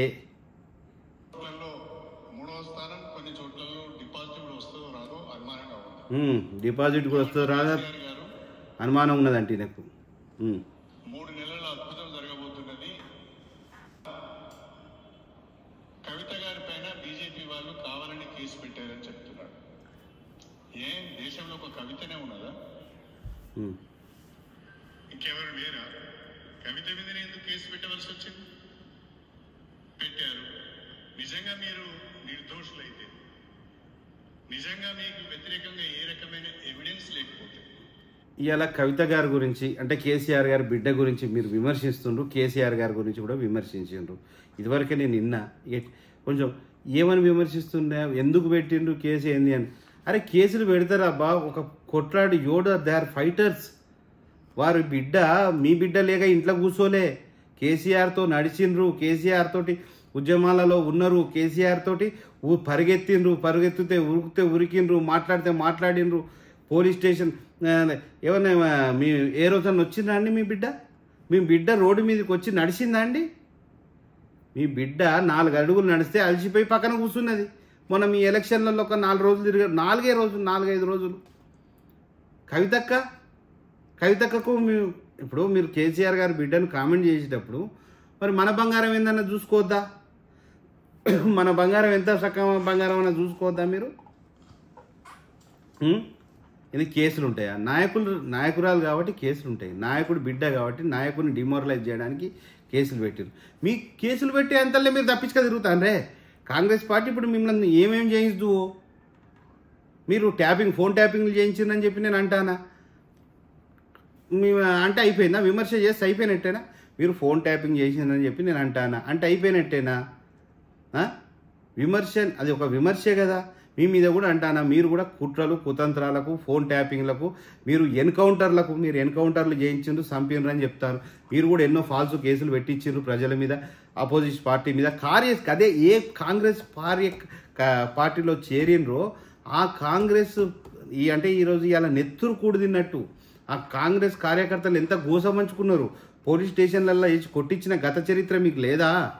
కేసులు పెట్టించిన చరిత్ర మీకు లేదా? అంటే మిమ్మల్ని మీ మీద ఎవడన్నా దాడి చేస్తాడు కావచ్చు అని మీరు గోడ మీద పిల్లి గోపిలాగా జంప్ చేస్తాను, ఒక్కొక్క పార్టీలకు జంప్ చేసుకుంటూ పోతాను. అంటే జీవితాంతం నా మీద ఏ కేసు ఉండొద్దు, నేను మచ్చలేని మనిషి తిరిగి ఉండాలి. ఏం మచ్చలేనని ఒళ్ళంతా మచ్చ అయినట్టు మచ్చ అయిపోతే ఇంకా చూద్దాం. ఇక ముందు కోర్టులు మీకు ఎందుకు బెయిల్ ఇవ్వడం లేదు? ఖచ్చితమైన సమాచారము కోర్టులు బెయిల్ ఇవ్వడం లేదు, పోలీస్ స్టేషన్ల కేసులు ఎందుకైతే మీకు తెలియదా అండి? 40 ఏళ్ళ నుంచి ఉన్నారు, ఎన్కౌంటర్లు చేయించారు, కేసులు పెడితే ఇప్పుడు అధికారంలో ఉన్నారు. ఇప్పుడు మీరు కేసులు పెట్టి మీరు ఏదైనా చేయాలంటే చేయలేరా అండి? మాలాంటి కార్యకర్తల మీద మీరు చేయాలంటే చేయలేరా అండి? మీరు చెప్పినట్టే వింటారు కదా పోలీసులైనా. మీరు జడ్జిలను కూడా ప్రభావితం చేస్తారు కదా, ప్రెస్ వాళ్ళను కూడా ప్రభావితం చేసిన గనులు కదా మీరు. ప్రెస్ వాళ్ళకు డబ్బులు ఇవ్వలేదా మీరు? మీ గురించి డబ్బా కొట్టమని చెప్పి ప్రెస్ వాళ్ళకి డబ్బులు ఇవ్వలేదా? అవతల వారిని పేరు రాజయ్య గారినే కావచ్చు, ఆరు రమేష్ గారినే కావచ్చు బదనాం చేయమని చెప్పి ప్రెస్ వాళ్ళకి డబ్బులు ఇవ్వలేదా? మీరు మాట్లాడుకోలేదా? ఎన్ని నీచ పనులు చేసిందండి ఇవన్నీ ప్రజలకు ప్రూఫ్తో సహా. జస్ట్ ఎలక్షన్స్ ఉన్నాయి, ఇంకా టైం ఉన్నది. మీరు ఇప్పుడు మీ కౌంటరే. ఎలక్షన్స్ దగ్గర పడ్డా కొద్దీ మీకు ఏం చేయాలో మీకు అది చేస్తాం, తొందరపడకండి. మీ నిజస్వరూపం ప్రజలకు చూపెడతాం. దయచేసి బీఆర్ఎస్ కార్యకర్తలు మన ఛానల్ని సబ్స్క్రైబ్ చేయండి, ప్రజలందరూ కూడా సబ్స్క్రైబ్ చేయండి. కడియం కథనాలతో ముందుకు రేపు చాలా వస్తాయి విషయాలు. ఏంటిది నిగ్గు తేల్చే విషయాలు, ఎలాంటి సిగ్గుపడే విషయాలు, ఎలాంటి దారుణాలకైనా ఓడిపడు రాజకీయ నాయకులు మర్చిపోయినా స్కామ్లో కవితకు వ్యతిరేకంగా ఉంది కాబట్టి ఆమెను అరెస్ట్ చేసి తిహార్ జైల్లో పెట్టారు. నీ బిడ్డ ఒక లిక్కర్ స్కామ్ లో ఉన్నది, సిగ్గుతో తలంచుకోవాలి. ఇంకా పింకాలు మాట్లాడు కాదు. నీ బిడ్డ లిక్కర్ స్కామ్లు ఉన్నది, తల ఉంచుకోవాలంట. వారే వాహ్ బిడ్డ గురించి ఇట్లా మాట్లాడితే ఏ తండ్రైనా బాధపడతాడు కడియం శ్రీహరి గారు. ఇక నెక్స్ట్ లెవెల్లో మరి మేము మాట్లాడితే మరి మీరు తట్టుకోగలుగుతారా? మీ ముసలి గుండె తట్టుకోగలుగుతుందా? క్రమశిక్షణ కార్యకర్తల దగ్గర చూపెట్టుడు కాదు, బిడ్డల దగ్గర కూడా చూపెట్టండి. మీ క్రమశిక్షణ అన్నది ఏ పాటు ఉన్నదో అందరికీ తెలుసు. మీరు మంత్రిగా ఉండగానే ఏమేమి ఘనకార్యాలు చేసినో అందరికీ తెలుసు. ఏందండి మీరు కవితక్క గురించి మాట్లాడుతున్న నాయకుడు బిడ్డ అది అని చెప్పి మాట్లాడుతున్నారు కదా. కేసీఆర్ గారిని అన్నారు, ఇప్పుడు బిడ్డ ఏవటి అంటాను. బిడ్డ మీద అంటున్నారు, మీరు ఎట్లా అంటున్నారు? ఆమె ఒక లీడర్ కదా, మొన్నటిదాకా మీరు ఉండి వచ్చిన పార్టీ లీడరే కదా. ఆడపిల్ల అయ్యి ఉండి లిక్కర్ స్కామ్ లో ఉన్నది. ఆడపిల్లలు బ్రహ్మాండంగా ఉద్యోగాలు చేయొచ్చు, రాజకీయాలు చేయొచ్చు, వాణి వ్యాపారాలు చేయొచ్చు, ఏ పనైనా చేయొచ్చు. రాజకీయాల్లో అంటే లిక్కర్ వ్యాపారంలో ఒక ఆడపిల్ల అయ్యి ఉండి లిక్కర్ వ్యాపారంలో ఉన్నదంట. అరే రాజకీయాలు చేయొచ్చు, ఏమైనా చేయొచ్చు, ఎవరినైనా వాడుకోవచ్చు, ఎవరినైనా వదిలేయచ్చు. ఇదేనా అండి రాజకీయం అంటే? ఇప్పుడు మాటలు, తండ్రి దగ్గర మాటలు నేర్చుకొని మీరు అవసరం కోసం మమ్మల్ని వాడుకుంటారు, అవసరం అయిపోగానే వదిలేస్తారు. మీ వాళ్ళు కూడా అంతే కదా. ఇప్పుడు మీ బిడ్డ కూడా అంతే కదా, అవసరం ఉన్నప్పుడు మాట్లాడుతుంది, అవసరం లేనప్పుడు వదిలేస్తుంది. ఈ అవసరం ఇదా అండి నేను ఉండేది? ఇప్పుడు రాజకీయంలో కొన్ని తప్పులు జరుగుతాయి, వాటిని సరే పార్టీ నడిపించుకోవడానికో ఏదో అవన్నీ కామన్. కానీ వీళ్ళని ఏమంటారండి? నమ్మక ద్రోహులు అంటారు కదా. అవసరానికి ఉపయోగించుకొని అవసరం తీర్పగానే వదిలేసే వాళ్ళని ఏమంటారండి? మీరే చెప్పాలి కడియం శ్రీహరి గారు. లిక్కర్ వ్యాపారానికి దూరంగా ఉంటారు. లిక్కర్ వ్యాపారం చేసిన సంతోషమే, లిక్కర్ వ్యాపారం చేసిన సక్రమమైన వ్యాపారం చేసిన సంతోషమే. కానీ దానికి అనేక రకాలైన గూడు పుట్టాలని చేసి అక్రమంగా ఏ రకంగా వసూలు చేయాలో వాళ్ళకు ఈమె మార్గదర్శకం చేసి వీరి సలహాల మేరకు వాళ్ళు ఇష్టం ఉన్నట్టుగా పాలసీ తయారు చేసి ఆగమైంది. సరే, లిక్కర్ స్కామ్ గురించి మాట్లాడుతున్నారు. మీరు చేసిన స్కామ్ ఇది కాదండి. లింగంపల్లి రిజర్వాయర్ అని చెప్పి రిజర్వాయర్ అని తెచ్చి కాంట్రాక్టర్ దగ్గర డబ్బులు తీసుకున్నారని చెప్పి వస్తున్న ఆరోపణలు నిజం కాదా? ఇప్పుడు రిజర్వాయరే లేదా? కేసీఆర్ గారు రిజర్వాయర్ గురించి చెప్తుంటే మొన్న మీరు ఆపినరు, స్టేజ్ మీదనే ఆపినరు. అంటే మీకు ఎట్లా అవకాశం ఉంటే అట్లా. మొన్న రేవంత్ రెడ్డి గారితో ఏం మాట్లాడిచ్చిందండి? నేనే పోయి ఆహ్వానించినా, నేనే పంపించిన మనుషులని చెప్పి చెప్పించుకుంటారా? మీరు అట్లా చెప్పించుకోవాలని చెప్పి మీకు ఒక బాణం వదిలినాం, బాణంలో చిక్కి మీరు చెప్పించుకున్నారు. ఒక గ్రూప్లో కొంచెం డిస్కషన్ గిట్ల ఎట్లా పోతాడు ఇది అంటే నేనే పోయినా అని చెప్పి చెప్పించుకుంటారు. ఈ ముఖ్యమంత్రి గారితో. అంటే ఆ ముఖ్యమంత్రి గారు మాట్లాడి లింగంపల్లి డ్యామ్ గురించి మాట్లాడదు, ఓ సార్ దాని గురించి మాట్లాడొద్దని అప్పుడు స్టేజ్ మీద ఉండి అట్లా అన్నారు. ఇక మీ అంత వీరుడు లేడు, శూరుడు లేడు, మీ అంత మేధావి లేడు తెలంగాణలో. ఇక మేము చెప్పించుకుంటారు, మీ దగ్గరకు వచ్చి మిమ్మల్ని మనుషులు పంపించి తెప్పించుకుంటారు వాళ్ళు. అంటే మీ మీద ప్రేమతోటి మీలాంటి టాలెంటెడ్ ఉన్నదని చెప్పి మిమ్మల్ని తీసుకొచ్చుకున్నారా? ఒక మాటలో చెప్పాలంటే కవిత వలన కేజ్రీవాల్ ఆగమైపోయింది. కవిత వలన కేజ్రీవాల్ కూడా కవిత వల్ల కేజ్రీవాల్ ఆగమైపోయిందని చెప్పి చెప్తున్నారు. అరే ఈరోజు మీ బిడ్డ కావ్య వల్ల మొత్తం బీఆర్ఎస్ పార్టీ కార్యకర్తలు, స్టేషన్ గన్పూర్ ప్రజలు మొత్తం ఆగమైపోయారు. దరిద్రం ఏంటంటే ఇప్పుడు కాంగ్రెస్ పార్టీ కూడా ఆగమైపోతాను. ఈరోజు నీ కూతురు చేయబట్టి ఎంతోమంది నాయకుల జీవితాలు ఆగమైపోయినాయి. అంటే ఇందిరమ్మదే కావచ్చు, లేకుంటే సమ్మన్నదే కావచ్చు, ఇంకెవరిదోనో కావచ్చు, ఇంకెవరిదన్న నాయకులదే కావచ్చు, అందరి జీవితాలు కూడా ఆగమైపోయినాయి. నీకు ఓట్లేసి గెలిపించిన గన్పూర్ ప్రజలు కూడా ఆగమైపోయినరు. అదేవిధంగా బీఆర్ఎస్ కార్యకర్తలు కూడా ఆగమైపోయినరు. మాలాంటి నాయకులు కూడా ఆగమైపోయారు. నీతోటి ఎవరు వచ్చిండ్రు? దూడు బసవన్న అంటే బసవన్న చేతులున్న ఎద్దులు వచ్చినాయి, 4-5 ఎద్దులు వచ్చినాయి కావచ్చు, నీ దాంట్లో నీ మందలా కలిసినాయి కావచ్చు. అంతే తప్పించి నేను ఇప్పుడు ముఖం మీద చెప్తున్నా కదా, మీరు అధికారంలోనే ఉన్నారు. లీడర్ అంటే ఎట్లుండాలి? నువ్వు తప్పు చేసినావు కడియం శ్రీఆర్ అని చెప్పేటో నీ మనోజ్ రెడ్డి. మీరు చెప్పలేకపోయారు. కేసీఆర్ నువ్వు తప్పు చేస్తున్నావు అని చెప్పలేకపోయినావు. ఎందుకు అధికారంలో ఉన్నప్పుడు, పదవులు అనుభవించుకుంటూ పక్కనే కూర్చున్నప్పుడు చెప్పాలి కదా. లీడర్షిప్ అంటే అదే కదా. ఇప్పుడు మీరు అధికారంలో ఉన్నారు, అయినా కూడా మేము చెప్తున్నాం కదా, దీన్ని కదా లీడర్షిప్ అనేది, ప్రశ్నించే తత్వాన్ని కదా లీడర్షిప్ అనేది. ఎవ్వని సంఖ పడితే వాని సంఖ నాకడానిక ఈ లీడర్షిప్. మీ లీడర్షిప్ అన్నది ఎట్లున్నదండి? ఎవ్వడు నాయకుడు ఉంటే వాని బూట్లు నాకు దానికి తప్పించి ఎందుకున్నదండి? దీన్ని లీడర్ అని పెద్ద కాంగ్రెస్ కండువా కప్పుకొని ఈ మహానుభావుడు కాంగ్రెస్ సిగ్గనిపించట్లేదా? మీ పక్కన ఎవరు కూర్చున్నారు? నాయన్ రాజేందర్ రెడ్డి గారు కూర్చున్నారు. నాయన్ రాజేందర్ అన్న పాపం ఈయన పక్కన కూర్చోబెట్టుకున్నాడు. పాపం ఎంత బాధపడతాడో, ఆయన మనసు ఎంత బాధపడుతుందో. ఈయన పక్కన కూర్చొని ఈయన నీతులు చెప్పుకుంటూ మాట్లాడుతున్నాయా. ఇంకా ఏదో ప్లాన్ గురించి చెప్తుండే, ఏది సిటీ ప్లాను, ఇది ఉండాలి అది ఉండాలి అంటే మొన్న రాజేందర్ రెడ్డి గారు సీఎం సభలో మాట్లాడిన వాయిస్ అది తీసుకొని ఈయన ప్లానింగ్ లేకుండా ఇది చేసిండ్రు, సిటీ ప్లానే లేదు, మన్ను లేదు, మశానం లేదని చెప్పి మాట్లాడతావు. ఏ రోజైనా మీకు ఉన్నదా? నీకు ఎంతసేపు నీ పదవుల కోసమే నీ జాత తప్పించి టౌన్ మీద నీకు ఏం అవగాహన ఉన్నదండి మీకు టౌన్ మీద? రాజేందర్ రెడ్డి గారు మాట్లాడిన మాటనే మీరు రిపీట్ చేస్తున్నారు. అంత తప్పించి మీతో దాంట్లో సబ్జెక్టు లేదు, పసలేదు. అయిన సబ్జెక్ట్ని కాపీ కొట్టి పేస్ట్ చేసినావు నువ్వు, అంత మించి వేరేదేం లేదు. ప్లస్ ఇంకోటి, మీకు అసలు ఏదైనా కొద్దిగా ఇది ఉందా? ఆయన ఈ పక్కన ఎవరు కూర్చున్నారు? 40 ఏళ్ళ నుంచి ఒకటే పార్టీని, ఒకటే జెండాను, పదవులు వచ్చినా రాకున్నా, ఎమ్మెల్యే టికెట్ ఇచ్చినా రాకున్నా అదే పార్టీని పట్టుకొని, అదే కండువాన్ని పట్టుకున్న వాళ్ళ పక్కన కూర్చొని నువ్వు పార్టీలు ఇన్ని రకాలుగా 4 పార్టీలు మారొచ్చి మీకు ఎట్లా కూర్చోబుద్ధి అవుతుందండి? మీకు ఎట్లా సంసారం చేయబుద్ధి అవుతుంది? ఇట్లా చెప్పండి. తప్పు కాదా శ్రీయర్ సార్? ఇది ఎంత తప్పు, ఇది ఎంత బ్లండరు. వాళ్ళ లాంటి వాళ్ళు ఎంత తల దించుకోవాల్సిన పరిస్థితి. మీరు వాళ్ళ పక్కన కూర్చొని మాట్లాడుతానంటే ఎంత సిగ్గుచేటు పని.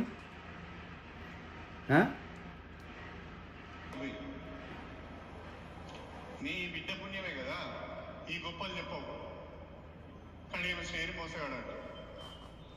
సరే, నీ బిడ్డ పుణ్యమే కదా అని కేసీఆర్ గారు అన్నాడు. మీ బిడ్డ పుణ్యం అని మీ బిడ్డకి ఎందుకు ఇవ్వాలండి ఎంపీ టికెట్? చెప్పండి. ఇది దేంట్లో అర్హులు రాలు? ఎప్పుడన్నా మీ బిడ్డ ఎవరైనా తోటి కార్యకర్తలైనా, కొంచెం ఫాలోవర్స్నైనా, నాయకులైనా గౌరవించిన లక్షణం ఎక్కడైనా ఉన్నదా? మీకు అందరికీ మాట ఎందుకు చెప్తున్నా అంటే, నేను she is my friend. Of course she was, unfortunately she was my friend. ఆమె నా స్నేహితురాలు, మా క్లాస్మేటు. అవసరం ఉంటే దోస్తు గుర్తొస్తాడు, అవసరం లేకుంటే దోస్తు గుర్తురాడు. కనీసం సంస్కారం లేదు. నీకు అవసరం ఉంటే నా ఇంటి దానికి ఊరికొస్తారు. నేను నీ ఇంటికి వస్తే దర్వాజా ముందర పెట్టి మాట్లాడే సంస్కారహీనులు మీరు. మీ బిడ్డ మీకు మాత్రం ఇది లేదా? ఏదో బిడ్డ గురించి మాట్లాడతాను, బిడ్డ అని. బిడ్డ గురించి మాట్లాడేది ఉంటే అసలు మీ బిడ్డకి ఏం చూసి ఓటేయాలి చెప్పండి. కాంగ్రెస్ పార్టీ అనే ట్యాగ్ లైన్ కాకుండా మీ బిడ్డని ఏం చూసి ఓటేయమంటావు? కడియం శ్రీహరి బిడ్డ అంటే కడియం శ్రీహరి అవుటే ఇక్కడ. కడియం శ్రీహరి గారి చరిత్ర క్లోజే. ఇక మీ బిడ్డను ఏం చూసి ఓటేయాలి అంటే కాంగ్రెస్ పార్టీ హస్తం గుర్తు చూసి ఓటేయాలి, అంతే తప్పించి ఈమెకు సొంతగా ఏమున్నదని, ఏం సాధించిందని. ఒక్కొక్కరు డాక్టర్లు అయితే లక్షలు లక్షలు సంపాదిస్తారు, ఏంది అది కూడా రికమెండేషన్ జాబు, దాంట్లో కూడా ఇంత రిజర్వేషన్ ఉండి ఇంత కథ ఉండి కూడా ఈమె జాబు ఈమె కథ ఏమి చేసిందండి? ప్రజలలో తిరిగిందా అండి? ఒక నాయకుని బిడ్డగా ఎప్పుడైనా ప్రజలలో తిరిగిన ఫేసేనా? ఎవరికైనా సాయం చేసింది ఫౌండేషన్ ఏం చేసిందండి? ఏం చేసింది? అసలు కనీసం మీ తండ్రి దగ్గరకు వచ్చిన నాయకులతో మాట్లాడే సంస్కారమే లేదు మీ బిడ్డకు. మీరు ఏం చెప్తున్నారు? కేసీఆర్ బిడ్డ బిడ్డ అని గురించి బిడ్డ గురించి చెప్తాను.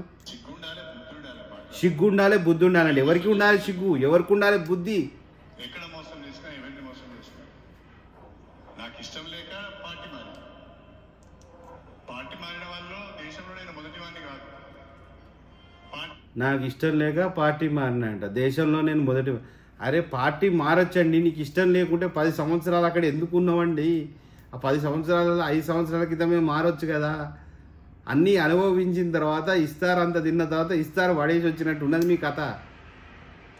ఇస్తారు అంతా తిని ఇస్తార్లో పెట్టింది అంతా తిని వేడుకో అన్న తర్వాత భోజనం బాగాలేదని చెప్పినట్టు ఉన్నది మీ కథ. ఇది ఎక్కడి కథ? ఇది ప్రజలు నమ్మాలి, మీరు చేసే కథలు ప్రజలు నమ్మాలి. ఇంకా మీరు చాలా చేసిండ్రు, ఇంకా చాలా కామెంట్లు చేసిండ్రు. దీంట్లో వస్తలేనట్టున్నది దీంట్లో టీవీ నైన్లో బాగా మాట్లాడింది కదా, అది ఓపెన్ చేస్తే అది గంతనే చేసింది. ఇంకా మిగతాది కంటిన్యూషన్. సరే ఫ్రెండ్స్, మొత్తానికైతే కడియం శ్రీహరి గారి కహనం ఇంకా అయిపోలేదు. కడియం శ్రీహరి గారికి ఓటేయాలన్నా ఇంకా వేరే అభ్యర్థికి ఓటేయాలన్నా ఎవరికి ఓటేయాలంటే మీకు స్పష్టంగా ఇప్పుడు రాజయ్య గారి గురించి మాట్లాడాను. రాజయ్య గారి గురించి ఏం మాట్లాడిండ్రు? డ్యాన్సులు చేస్తాండు, డప్పులు కొడతాండు, పాటలు పాడతాండు, ఏది తొడలు కొడతాండు అంటారు. అంటే మరి ఏం చేయాలి కడియం శ్రీహరి గారు? రాజకీయ నాయకుడు అంటే ఏం చేయాలి? ప్రజలను ఆకట్టుకోవడానికి ఆయన ఏ పడరాని పట్టుబడతాడు, డప్పు కొడతాడు. నేను మాదిగ సామాజిక వర్గం, ఈజ్ రిప్రజెంటేటివ్ ఫర్ మాదిగ సామాజిక వర్గం, ఈజ్ రిప్రజెంటేటింగ్ ఇట్. నేను మిమ్మల్ని మర్చిపోలేదు. నేను ఎంత స్థాయిలో ఉన్నా కూడా, డిప్యూటీ సీఎం ఉన్నా కూడా డప్పు బట్టి మిమ్మల్ని వాళ్ళ కులాన్ని, వాళ్ళ డప్పు కొట్టే కళాకారులను ఎంకరేజ్ చేస్తుండు. కోలాటం ఆడి కోలాటం వాళ్ళని ఎంకరేజ్ చేస్తుండు. ప్రతి మందితో మీద భుజాన చేసి ప్రతి మందికి నేను ఉన్నాను, ఒక ఏం చేసినా చేయకున్నది ఒక ధీమానిస్తుండు. మీరేందండి ఎవరన్నా ముట్టుకుంటారా? ముట్టుకునే పద్ధతి మీ దగ్గర ఉందా కనీసం? సరే, ఇవన్నీ వారు చేస్తుండ్రు. కానీ ఏం చేయాలి? రాజకీయం అంటే మహా తెలివికల్లగా కుతంత్రాలు కుట్రలు ఇవి రాజకీయం అంటే. పాపం రాజయ్య గారికి తెలియదా ఇవన్నీ? మరి మీరేమో దాంట్లో ఎక్స్పర్టే. మరి నేర్పించండి, ట్యూషన్ వస్తాం మీ దగ్గర. నేర్పియొద్దా? 40 ఏళ్ళ నుంచి నేర్పియొద్దా? ఎవరికి నేర్పించారండి మీరు 40 ఏళ్ళ నుంచి? కుతంత్రాలు కుట్రలు పాపం నేర్పియొద్దా? రాజయ్య గారికి నేర్పియొద్దా? నేర్పించేది ఉంటే అబ్బో మిమ్మల్ని మించిపోతారని ఇవి నేర్పియరు. పాపం అతను ఏదో సామాన్యంగా ప్రజలను ఆకర్షించుకోవడానికి, ప్రజలకు దగ్గర కావడానికి, ప్రజల్లో చొచ్చుకపోవడానికి ఏదో ఒక కార్యక్రమం చేసి వారిని నెట్టుకుంటూ పోతుండ్రు. ఇంకేమన్నాడండి? ఖండిస్తున్నారంట. అలాంటి సంఘటనలు జరగకుండా జాగ్రత్తలు తీసుకోవాల్సిన అవసరం ఉంది అని చెప్పి తెలియజేసుకుంటున్నాను. ఇక నిన్నటి రోజున మాజీ ముఖ్యమంత్రి చెప్పి ఎక్కడ మొదలైందో అధ్యక్షులు వీరి సలహాల మేరకు వాళ్ళు ఇష్టం ఉన్నట్టుగా పాలసీ తయారు చేసి ఆగమైంది. ఒక మాటలో చెప్పాలంటే కవిత వలన కేజ్రీవాల్ ఆగమైపోయారు. పోరాటాలు చేసే వాళ్ళు ఎక్కువ ఉంటారు, ప్రశ్నించే వాళ్ళు ఎక్కువ ఉంటారు, ఉద్యమాలు చేసే వాళ్ళు ఎక్కువ ఉంటారు అనేది ఆయన భయం. అందుకనే వీళ్ళ నోట్లు పోయాలి అంటే ముక్కలు చేయాలి. ఈయన అంటాడంట పోరాటాలు వరంగల్ వాళ్ళు, పోరాటాలు చేసేటోళ్ళు, ప్రశ్నించే వాళ్ళు ఎక్కువ ఉంటారని భయం. మీ దగ్గర ప్రశ్నించేవాడు ఉన్నాడా? ప్రశ్నించేవారంటే నువ్వు కూడా భయపడతావు కదా. ఎవరైనా ప్రశ్నించనిచ్చినావా? వారిని అంచేస్తే గుణాలు మీ దగ్గర ఉన్నాయా లేదా? ఒక డిక్టేటర్షిప్ నీ దగ్గర ఉన్నదా లేదా? డిక్టేటర్షిప్ మీ దగ్గర ఉన్నదా లేదా? అది చెప్పండి ఫస్ట్. కేసీఆర్ అనేటప్పుడు మీరు చెప్పండి మీ భాగవతం. జిల్లా మీద ఏనాడు ప్రేమ లేదంటే డిప్యూటీ సీఎం తీసుకున్నాడు, ఎమ్మెల్సీ తీసుకున్నాడు, ఎమ్మెల్యేగా అనుభవిస్తూ ఏ రోజు ప్రేమ లేదని ఇప్పుడు మాట్లాడుతుండు. నీ అమ్మ ఇట్లాంటి వాడిని మళ్ళీ ఎమ్మెల్యే తీసుకున్నా, ఎంపీ తీసుకున్నా, రేపు బీజేపీకి పోయేటప్పుడు ఏమంటాడా, కాంగ్రెస్ వాళ్ళు లాగా చేసిండు అంటాడు, కాంగ్రెస్ వాళ్ళు చేయనీయలేదు అంటాడు. ఎందుకే ఇట్లాంటి వాళ్ళను నాయకులను చేసుకుంటారు? అధ్యక్షులు కేసీఆర్ యొక్క పరిపాలనను మనం కళ్ళారా చూసాం. మంత్రికి గౌరవం లేదు, ఒక ఎంపీకి గౌరవం లేదు, ఒక ఎమ్మెల్యే గౌరవం లేదు, ఒక కార్యకర్త గౌరవం లేదు, ఒక ఉద్యమకారుడి గౌరవం లేదు. కేసీఆర్ గారి దగ్గర ఒక ఎంపీకి గౌరవం లేదు, ఒక ఎమ్మెల్యేలకు గౌరవం లేదు, ఒక మంత్రికి గౌరవం లేదు, ఒక కార్యకర్త గౌరవం లేదని చెప్తున్నాను. ఇది ఇన్ని సంవత్సరాలు నువ్వు ఎందుకు చెప్పలే? నేను చెప్పిన ఈ మాట చెప్పిన, ఏం సార్ మీకు గౌరవం లేదు, ఏం సార్ అని నేను మొత్తుకున్నా. అప్పుడేమో ఇది పడ్డది, ఆయన మీద మాట్లాడడానికి ఇది పడ్డది. మాట్లాడిండ్రా? చల్, మా ఊరికి వచ్చినప్పుడు కూడా చెప్పిన, చల్ మీరు ఒక ₹1,00,00,000 ఫండ్ మా ఊరికి పెట్టండి అని చెప్పి. అందరు నాయకులు తిరగా నేను కాదు, మీ మీద లక్షలు ఖర్చు పెట్టుకుంటా ప్రోగ్రాంలకు దానికో దీనికో పెట్టుకునే నాయకుడిని కాబట్టి నేను ఒక ₹1,00,00,000 నేనేం దందాలు లంగ పనులు చేయ కాబట్టి మీ చేత ఏమైనా పైరవులు చేయించుకోలే కాబట్టి నా గ్రామం గురించి అడిగి ₹1,00,00,000 వరకు తీసుకొద్దాం సార్, ఒకసారి ఎమ్మెల్యే సీఎం గారిని అడగండి అన్న. అంటే ఏమన్నా వామ్మో ₹1,00,00,000 అన్న, వామ్మో ₹1,00,00,000 అడగారు. మీరు కాకుంటే చెప్పండి నేను వస్తా అని చెప్పిన, నన్ను తీసుకుపోండి సీఎం గారి దగ్గర నేను మాట్లాడతా అని చెప్పినా లేదా? That is video recorded on dais. I have spoken. నేను డయాస్ మీద నేను మాట్లాడినా, అది రికార్డ్ అయి ఉన్నది.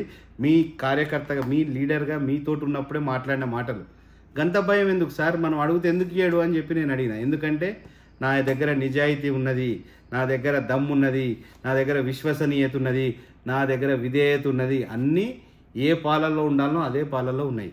కానీ మీలాంటి వాళ్ళకు భయం, మీలాంటి నాయకులకు ఎమ్మెల్యేలకు భయం. ఎందుకంటే వాడు దొంగ పని చేసిండే కాబట్టి భయం, లంగ పని చేసిండు కాబట్టి భయం, కుళ్ళు కుతంత్రాలు మనసులో పెట్టుకుంటారు కాబట్టి భయం. అంటే నిజమే, నేను కూడా అనుకున్నారే ఇంత భయపడతారు ఎందుకు అంటే, గిన్ని లంగ పనులు చేసిన తర్వాత భయపడరా? భయపడాలి, తప్పదు కదా. ఎవరిని కలిసేది లేదు, మాట్లాడేది లేదంట. సిగ్గుండాలి ఈ మాటలు మాట్లాడడానికి. నేను మీ దగ్గరకు ఒక 3 సార్లు వస్తే మీరు నేను పైనుంచి కిందికి దిగాలనా, కింద నుంచి పైకి పోవాలనా అని మీరు అన్నప్పుడు మరి మీకు వర్తించదా ఈ మాటలు అవన్నీ? మీరు ఏదో పెద్ద ఎమ్మెల్సీ, ఆఫ్టర్ ఆల్ ఎమ్మెల్సీగా ఉన్నారు. ఎమ్మెల్సీగా ఉన్నప్పుడు మీ పండగకు మీకు స్వీట్ డబ్బా తీసుకుపోయి మీ ఇంటికి వస్తే, నేను 40-50 కిలోమీటర్ల నుంచి, అది కూడా మా భార్య అక్కడ దాకా పోయింది కదా, సార్కి ఒక స్వీట్ బాక్స్ ఇచ్చి విషెస్ చెప్పి రండి అని చెప్తే మీ ఇంటికి వస్తే, అబ్బా నేను మెట్లెక్కి ఉన్నా మనోజ్, పైనుంచి కిందికి రావాలన్నా చెప్పంటివి. అంటే పైనుంచి ఒక ఫ్లోర్ కిందికి దిగి రావా మేము 40-50 కిలోమీటర్లు వస్తే?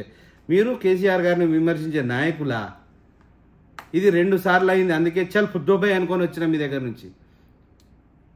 అరే ఏం మనిషి అండి మీరు? మీరు మీరు చేసేట శ్రీరంగనీతులు, మీరు చేస్తే సంసారం, అవతల చేస్తే లంగ పని. మీరు అంతకంటే ఇది కదా, పైనుంచి కిందికి ఒక్క ఫ్లోర్ దిగడానికి మీకు ఇది అవుతుంది. అది కూడా గిఫ్ట్ ఉంటాయి కదా. అంటే మీరు మీ గురించి 40-50 కిలోమీటర్లు కార్యకర్తలు పట్టుకొని, ఆ రోజు కార్యకర్తలు ఉన్నారు, నాతో పాటే ఉన్నారు. వస్తే మా ఊరోళ్ళందరూ వస్తే మీరు పైనుంచి కిందికి ఫ్లోర్కి దిగాలంటే మీకు చేతగాని వాళ్ళు, మీరు నాయకులా? సరే ఓకే, మీరు పైనుంచి కిందికి రానవసరం లేదు, పోనీ మనోజ్ పైకి రా అని చెప్పి అనాలి కదా మీరు.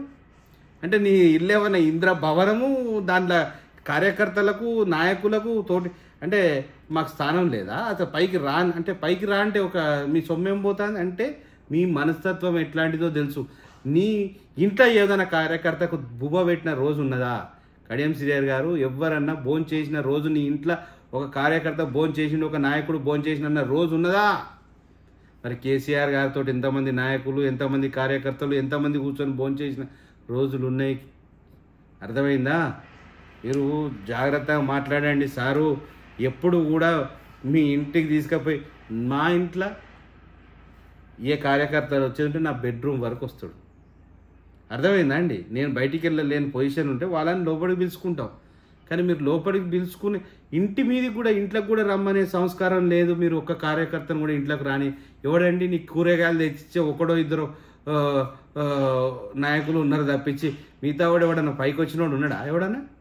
అసలు నువ్వు నాయకులను ఎట్లా ట్రీట్ చేసినావా అసలు ఒక పద్ధతి ప్రకారంగా? పని అయిపోయింది, బళ్ళ పంతులు, పని అయిపోయింది, పని నీకేం కావాలి, నీకు కదా, ఓకే రైట్ డన్. ఇదా అండి? కార్యకర్తను ప్రేమతోటి పలకరించాలి, ప్రేమతో మాట్లాడాలి. నాయకుడు అన్నో ట్రాన్స్పరెంట్ ఉండాలి. ఆ లక్షణం మీ దగ్గర లేదు. మీరు ఇంకొన్ని విమర్శించడానికి మీకు తావు లేదు. పార్టీకి నిర్మాణం లేదు, సంస్థాగత విషయాలపైన శ్రద్ధ లేదు, పార్టీకి నిర్మాణం లేదు. పార్టీ నడుపుతూ ప్రభుత్వం నడుపుతూ మొత్తం రాజకీయ వ్యవస్థను తెలంగాణలో నాశనం చేసుకోవచ్చు. రాజకీయ వ్యవస్థను నాశనం చేసి పడేసాడట కేసీఆర్ గారు. నువ్వే ఇవాళ రాజకీయ వ్యవస్థను నాశనం చేసింది. ఇళ్ళ నుంచి అందులోకి పోయి పాపం వాళ్ళ జీవితాలు 10 ఏళ్ళ నుంచి కష్టపడ్డ కార్యకర్తలు, కాంగ్రెస్ కార్యకర్తలు, నాయకులు అందరూ నువ్వు ఎవటి నష్టపోయారు. ఇలా ఇందిరాగారు లాంటి వాళ్ళైనా, దొమ్మాటి సాంబయ్య లాంటి వాళ్ళైనా, ఇక ఇప్పుడే కాదు ఇంకా రేపు మంత్రులైన కొండ సురేఖ గారు ఏమవుతారో, సీతక్క గారు ఏమవుతారో, ఇంకా ఇంకా ఇంకా ఎంతోమంది నాయకులను మీరు ఏం చేస్తారో. ఇది వస్తున్నది కొండ శిలువ, నాగుపాము కాదు, కొండ శిలువ. అందరినీ మింగడానికి వస్తుంది. ఇక్కడ ఉన్నప్పుడు అందరినీ మింగింది. అక్కడికి వచ్చిన తర్వాత కాంగ్రెస్ కార్యకర్తలైనా నాయకులైనా ఖబర్దారు, మీరు గుర్తుపెట్టుకోండి, మీకు వచ్చింది కొండ శిలువ. కడియం అనే కొండ శిలువ మిమ్మల్ని మింగడానికి వచ్చింది. పాపం ఇలా వాళ్ళ రాజకీయ భవిష్యత్తు ఆలోచిస్తేనే బాధ అవుతుంది. మా పార్టీల నుంచి పోయి అయితే నువ్వు మాకు సంతోషాన్ని మిగిల్చిండు. ఫోన్ ట్యాపింగ్ కేసు గురించి చెప్పుకొస్తే అని చెప్తుండబ్బా. ఫోన్ ట్యాపింగ్లో నువ్వు చేయమని లేదా చెప్పండి. మీరు సదరు టీవీ ఛానళ్ళతో మాట్లాడలేదా? వీళ్ళకి రాజయ్య ఫోన్ ట్యాపింగ్ చేయాలి, రాజయ్య చుట్టూన్న ఈ 5-6 ఫోన్ ట్యాపింగ్ చేయాలని మాట్లాడలేదా? వాళ్ళకి ప్యాకేజీలు ఇస్తా అన్న మాట వాస్తవమా కాదా చెప్పండి. మీరు శ్రీరంగ నీతులు చెప్తే ఎట్లా?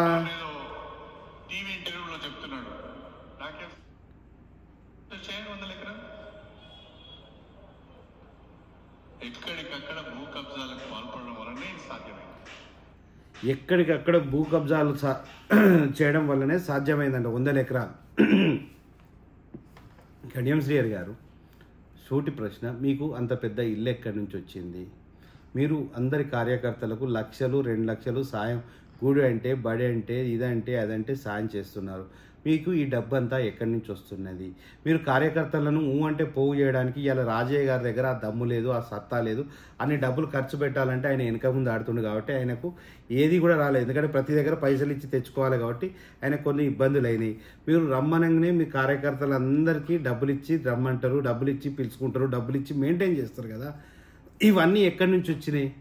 మీకు క్రషర్, మీ అల్లుడికి క్రషర్ ఎక్కడి నుంచి వచ్చింది? ఈ బిజినెస్లు అన్నిటికీ పెట్టుబడులు ఎక్కడి నుంచి వచ్చినాయి? మీకు కూడా భూములు ఉన్నాయి కదా, అవి కూడా ఎక్కడి నుంచి వచ్చినాయి? వాటికి కూడా చెప్పాలి కదా. ఇప్పుడు నేను దానాలు చేసి ధర్మాలు చేసేది ఉంటే మీ దగ్గర డబ్బు ఉండదు. కానీ ఇవాళ మీ దగ్గర కూడా విపరీతమైన డబ్బు. ఎట్లా మీరు అంటే ఇప్పుడు లెక్క తీద్దామా? మీరు స్టేషన్ గన్పూర్ కాన్స్టిట్యున్సీలో ఎన్ని అంబేద్కర్ విగ్రహాలకు పైసలు ఇచ్చిండ్రో అవన్నీ లెక్క తీస్తే కొన్ని కోట్లు అయితే కావచ్చు. ఎన్నెన్ని బడులకు, స్కూళ్ళకు అక్కడిక్కడ ఇచ్చిన పైసలు ఉంటే అవి కూడా కొన్ని కోట్లల్లో అయితే కావచ్చు. అవన్నీ లెక్క తీద్దామా? ఊరూరికి పోయి తిరిగి ఎవరెవరికి ఎంతెంత ఇచ్చిండ్రో ఏంది అని లెక్క తీద్దామా? లెక్క తీస్తే మీకు ఇన్ని కోట్లు ఎక్కడి నుంచి వచ్చినాయని చెప్పి లెక్క చెప్తారా? రాజకీయాలు ఉన్నప్పుడు ఇవన్నీ కొన్ని మీకు తెలిసి కూడా మీరు మాట్లాడతారా, తెలియక మాట్లాడతారా తెలియదు. కానీ మిమ్మల్ని అనేటోళ్ళు లేరు అనుకుంటారా? మీ అంత మేధావి లేడు అనుకుంటాడా? మాకు అర్థమవుతలేదు. కానీ ఇవన్నీ కూడా ఆలోచించండి. మీరు ఖర్చు పెట్టిన పైసలు కూడా ఎక్కడి నుంచి వచ్చినాయని అడుగుతారు. అమాయకులను బెదిరించి బ్లాక్మెయిల్ చేసి తప్పుడు పత్రాలు సృష్టించి అధికారులను నోట తీసుకొని అన్ని వాళ్ళ పేర్ల మీద పట్టాలు చేసుకున్నారు, వెంచర్స్ చేశారు. ఇలాంటి దుర్మార్గులను వదిలిపెట్టదు. మీరు వేరే వాళ్ళని విమర్శిస్తుండ్రు, ఇట్లాంటి దుర్మార్గులను వదిలిపెట్టొద్దు అంటుండ్రు.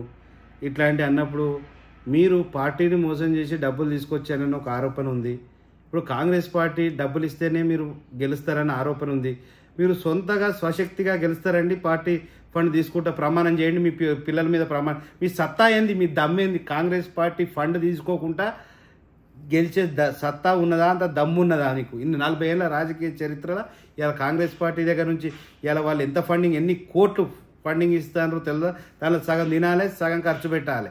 దీనికోసమే నమ్మి మీ ఆశ. అది తీసుకోకుండా నేను బర్రెల దిగుతానని ప్రమాణం చేయండి, గుళ్ళకి పోయి ప్రమాణం చేయండి. అప్పుడు మీరు ఏందన్నా తెలుస్తుంది. కాంగ్రెస్ పార్టీ ఫండింగ్ రూపాయి తీసుకోకుండా అంటే మనం సంపాదిస్తేనే దొంగ సొమ్ము, అవతలోడు దొంగ సొమ్ము తెచ్చి ఖర్చు పెట్టుకునే నేను కాదు కదా, నేను తెల్లబట్ట, నేను మంచిగా ఉన్నా కాదు. పాపప్ సొమ్ము ఎక్కడి నుంచి వచ్చినా పాపప్ సొమ్మే అది. రండి, ఇవాళ ₹1 ఖర్చు పెట్టకుండా రండి, చూద్దాం ఎలక్షన్లో మీ దమ్ము మీ సత్తా ఎంతున్నా చూద్దాం. ఏం మాట్లాడతారే అందరు చిన్నపి. ఇప్పటికే మీరు పదవంతా తీసుకొని గంగపాలయ్యారు. ఇన్ని రోజుల రాజకీయ చరిత్రలో ఇన్ని రోజులు రాజకీయంలో ఉన్నదంతా కూడా ఇన్ని రోజులు క్రెడిబిలిటీ కొంచెం కమిట్మెంట్ కెపాసిటీ గల నాయకుడు అంటే అదంతా కూడా తుస్పాటాక అయిపోయింది. మీ గురించి ఆల్రెడీ ఇదివరకే చాలాసార్లు చెప్పిన. ఇప్పటికి కూడా మించిపోయింది ఏం లేదు. మీ భాగోతం అన్నీ మెల్లమెల్లగా బయటకు వస్తాయి. ఇంకా టైం ఉన్నది సార్. ఇప్పుడే తొందరపడి ఇప్పుడే మేము రిలీజ్ చేసినాం అనుకో, కొంచెం మీరు తప్పించుకునే అవకాశాలు ఉంటాయి, ఏదో కథలు చెప్పే అవకాశాలు ఉంటాయి. కాంగ్రెస్ పార్టీ ద్వారానే వరంగల్ అభివృద్ధి సాధ్యమవుతుంది.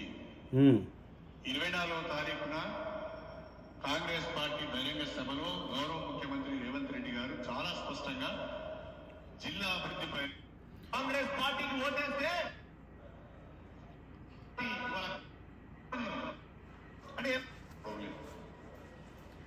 కాంగ్రెస్ పార్టీ వల్లనే వరంగల్ డెవలప్ అవుతుంది అన్నారు. ఓకే, వరంగల్ డెవలప్ అవుతుంది. ఏ పార్టీ వల్ల డెవలప్ అయినా సంతోషమే, వరంగల్ డెవలప్ కావాలి. కానీ దయచేసి మీరు పార్టీకి దూరంగా ఉండండి. పార్టీల కార్యకర్తలను, కాంగ్రెస్ పార్టీ కార్యకర్తలను వాళ్ళకు పదవులు ఇవ్వండి. మళ్ళీ మీరే ఇప్పుడు అక్కడ ఎంతోమంది యాస్పిరెంట్స్ ఉండగా మీరు పదవి కొట్టుకపోయినట్టు రేపు ఎంతోమంది కార్యకర్తలకు గొంతు కోసి మళ్ళీ కాంగ్రెస్ కార్యకర్తలకు గొంతు కోసి మళ్ళీ మీ కార్యకర్తలకు పదవులు ఇచ్చి కాంట్రాక్ట్లు ఇచ్చి మళ్ళీ మీ కార్యకర్తలకు పనులు చేస్తే ఇక వాళ్ళ పరిస్థితి ఏందండి గ్రామాలల్లో? ఇప్పటికే ఏడుస్తున్నారండి. మీరు ఓడిపోవడం తథ్యం. ఎందుకు ఓడిపోతారో చెప్తున్నా. ఇవాళ BRS party candidate Sudheer Babu గారు మచ్చలేనటువంటి వ్యక్తిని కేసీఆర్ గారు ఆచి చూసి, మీరు అన్నారు కదా ఎవ్వరికి పరిచయం లేని వ్యక్తి కనీసం 4 ఓట్లు పడేటి, ఎవరికి డాక్టర్ రాజే గారిని దింపినా 4 ఓట్లు పడేటి అని చెప్పిండ్రు.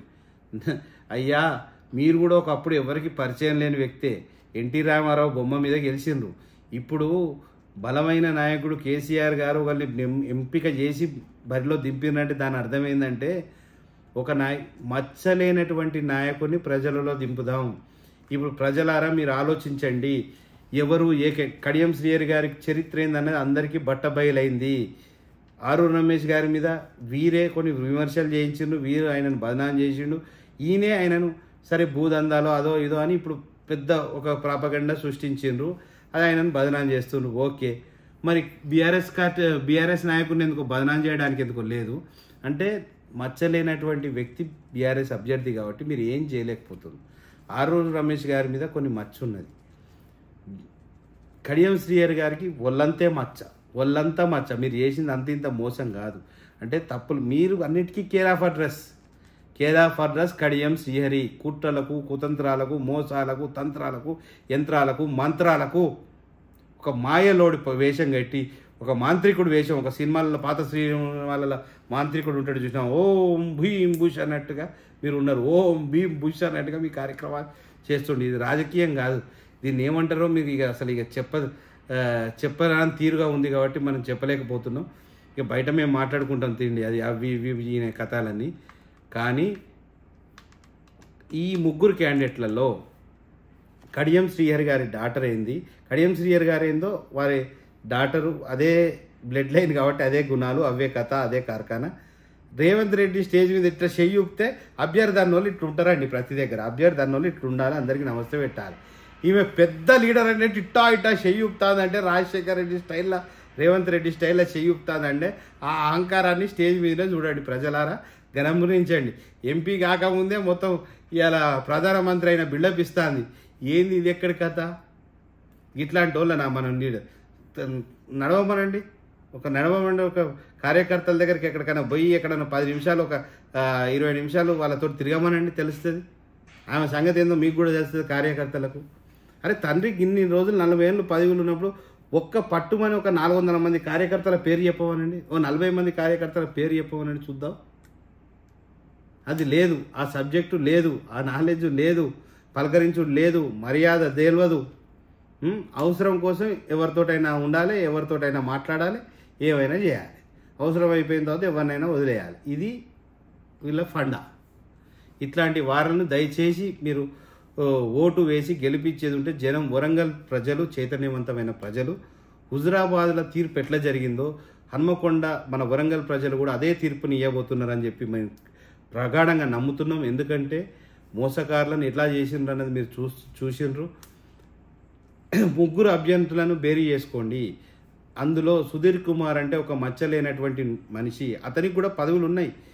వారు కూడా వరంగల్ హన్మకొండకు జెడ్పీ చైర్మన్ అయినప్పటికీ ఒక మచ్చ లేకుండా ఉన్న క్యారెక్టర్ని మెయింటైన్ చేసింది కాబట్టి వారిని గెలిపించాలని కోరుకుంటూ కడియం శ్రీహరి గారు ఇక జాగ్రత్తగా ఉండండి. మీ స్టోరీలు లైవ్గా టెలికాస్ట్ అయితేనే ఉంటాయి. వాటికి ఫ్యూచర్లో మీరు ఎలాంటి సమాధానాలు చెప్తారో చూద్దాం. నేను ఎప్పటికైనా లైవ్ డిబేట్కి మీతో సిద్ధం.